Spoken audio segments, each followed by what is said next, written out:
Good Shabbos and good morning.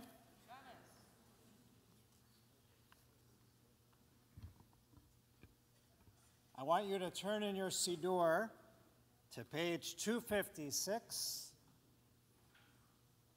And I want to study just for a moment as an opening from Pirkei Avot, the ethics of our sages, the teaching of our ancestors, chapter 5, Mishnah 21, again on page 256, chapter 5, Mishnah 21.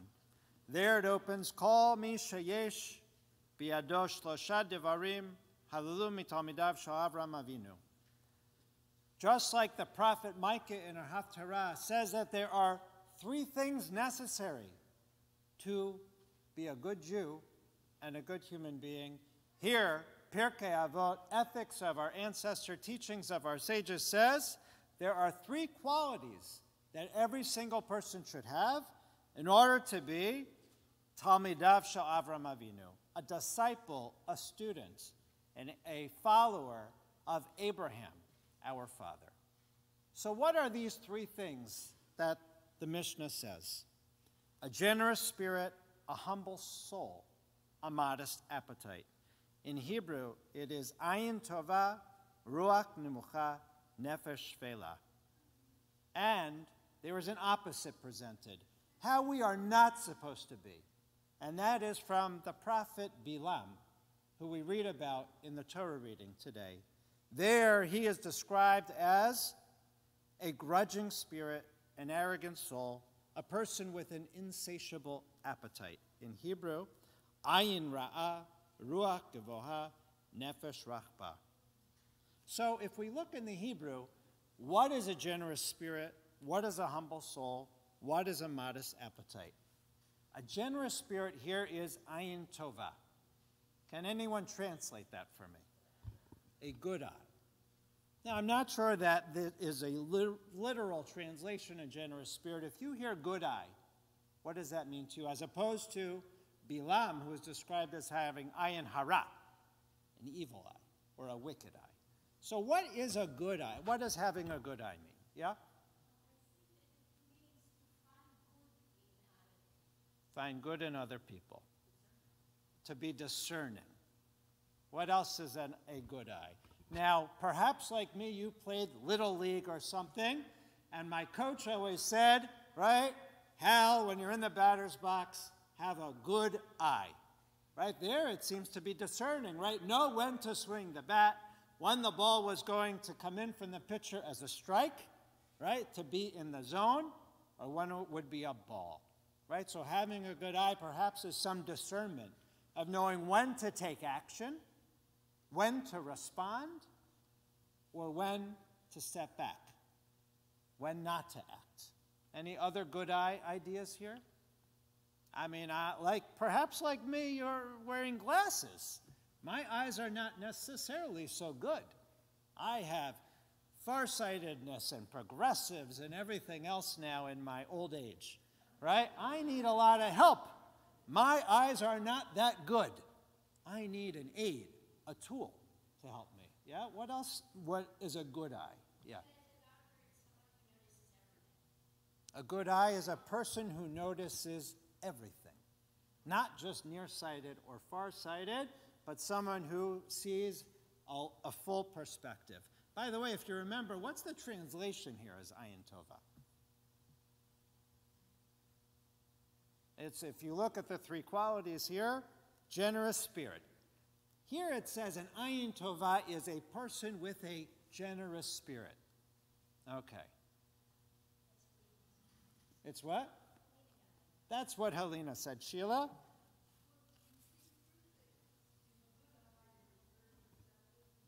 You are perceptive. You can see more than just what meets the eye. By the way, I have about 6 Pirkei Avot on my shelf. I'll give you their sort of commentaries or translations. Kerry Olitsky's version says, ayin tova, a good eye, is a person who lives without jealousy. In the Kahati Mishnah, it says a person who is satisfied with their portion, happy with their lot, versus a person who lusts after gain, who is full of greed and begrudges the possessions and successes of others. Rabbi Abraham Twersky says, Ayin Tovah should be understood using negative terminology. We are not begrudging another's success or good fortune. And the Me'am Lo'ez says, having a good eye means being happy with what one has and does not look for anything more in their lives. Even a little seems like much in the eyes of a person who has a good eye. If one does not possess this trait, if one possesses an ayin tovah, a good eye, they will certainly never steal in their lives, never swindle anyone, never cheat, or of course violate any laws in the Torah. So, what does it mean to have a good eye? And maybe our guardians wish we had a little bit better eye. So if we look at the opposite, the Mishnah presents Abraham versus Bilam. Who is Bilam? Who is this person who doesn't have a good eye? Well, there's a recurring theme in our Torah portion, the second portion of the double Parshiyot, Balak. There, a non-Jewish king of Moab, Balak, sees the Jewish people for the first time, and he is intimidated by the sight of the Jewish people. He's preparing a battle to conquer our ancestors, and he enlists Bilam in order to curse the Jewish people and guarantee his victory. Bilam, the non-Jewish prophet, is called a seer. Again, this is the seer who he says has an ayin ra'ah, an evil eye. And at first he refuses to take on the commission to curse the Jewish people. Why? Because God tells this non-Jewish prophet, the Jewish people, ki baruch hu, they are blessed people. And after negotiations and raising of his price, Bilam accepts the job and is off to work riding his famous talking donkey. Balak takes Bilam to an overlook, and there at a high vantage point, he looks at the Israelite camp, and then he climbs higher and higher from one ledge to another. Finally, at the highest ledge, he perhaps gains a clearer insight of the Jewish people. And as he opens his mouth to curse them, what does he say but the famous words, Ma tovu ohalecha Yaakov, mishkenotecha Yisrael. How goodly are your tents, O Jacob, your dwelling places, O Israel. So this non-Jewish prophet, sent to curse the Jewish people, who apparently has a wicked and bad and evil eye, blesses the Jewish people. How great they are. So what is it that he actually sees that leads him to blessing? What is it that leads him to do this? The rabbis say that it's when he looked at the Jewish people, that their tents did not face each other, that people were private. They didn't snoop into each other's business. That's what the rabbis say, that their tents were arrayed in such a way that they would be blessed. Now, I want to take you back a couple of chapters in our book of Numbers, and I'm going to give you another quote. You might know the book of Numbers is all about division among the Jewish people, contention, about murmuring, about rebellions, about talking back to Moses and not following God's ways. That's why we wander for 40 years in the wilderness. And this is what the own people said about their tents. Moses heard the people crying out and rebelling against him. Every clan was distinct and apart from each other. Each person stood at the entrance of their own tent, refusing to go. Is that the same thing that Bilam saw?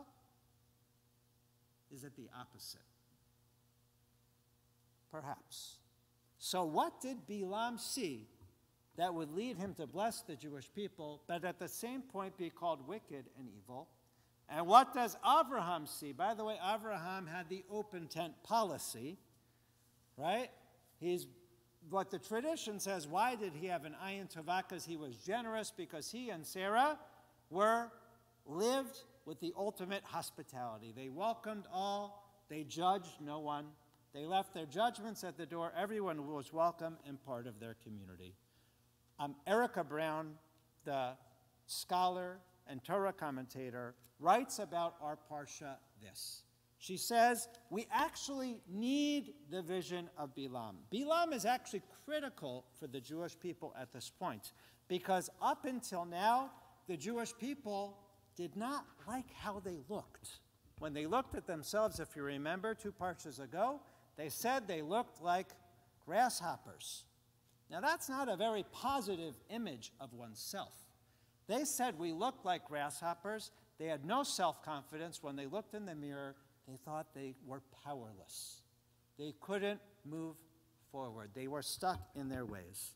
But this non-Jewish prophet, this seer, sees the Jewish people and sees something else.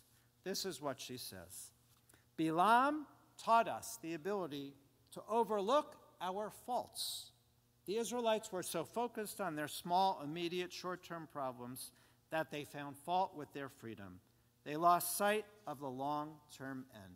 Bilam was critical for the Jewish people in their journey because he served as an outside perspective to see their greatness when insiders only saw their problems.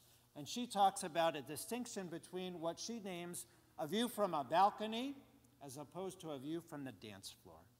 And the dance floor, when the Jewish people looked at themselves, they saw all the problems in their lives. They were stuck in the desert. They didn't have water or food. They didn't take a long view.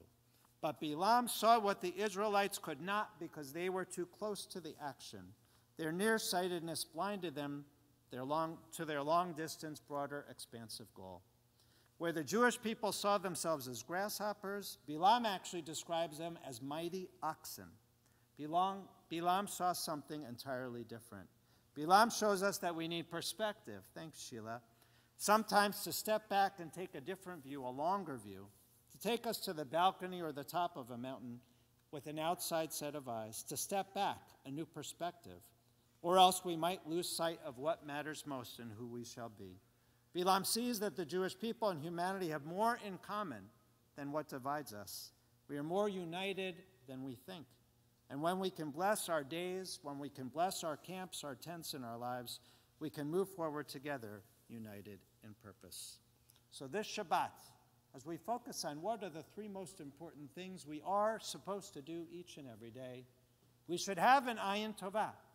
We should have a good eye, not on the baseball diamond, but let's get back to the original understanding, that we should be generous in spirit. We shouldn't see others and want what they want. We should have a greater perspective and also remember to step back, to look on our lives and all that is good that we have. As we celebrate America's freedom this weekend and democracy and values, we also have to have a keen eye what's happening in our country, both the division but also what unites us. And as our vision is perhaps a little hazed from the Canadian fires, a recognition that what we do here affects someone else, not just within our own community, but perhaps across the world. And that every single action that we take now has an effect for our planet, for humanity, and even for our children. We need the short-term and the long-term vision. So let us open our eyes to everything, the blessings in our lives, and the faults that we have to work on. And so may it be that we can see those fireworks in our sky, lighting the way, and we can move forward just like the Israelites made their way to the Promised Land. So may we have an America where we see each other for who we are and who we can be. Shabbat Shalom.